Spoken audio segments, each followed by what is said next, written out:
व्यक्तीने पेट्रोल टाकून दुचाकी पेटवून दिल्याची धक्कादायक घटना घडली आहे। या घटनेत हिरो स्प्लेंडर प्लस कंपनीची मोटारसायकल पूर्णतः जळून खाक झाली असून वाहन मालकाचे मोठे आर्थिक नुकसान झाले आहे।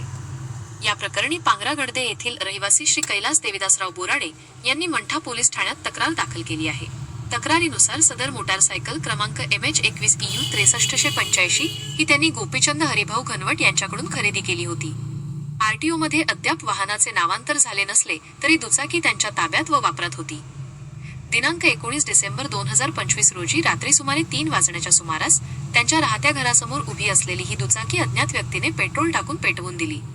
आगीत दुचाकी पूर्णतः जळून नष्ट झाली। या घटनेमुळे परिसरात भीतीचे वातावरण पसरले असून संबंधित अज्ञात आरोपी विरोधात गुन्हा दाखल करून सखोल तपास करण्यात यावा, अशी मागणी तक्रारदाराने मंठा पोलीस ठाण्यात केली आहे। आर्यव्रत न्यूज मराठीकरिता प्रतिनिधी गजानन माळकर, मंठा।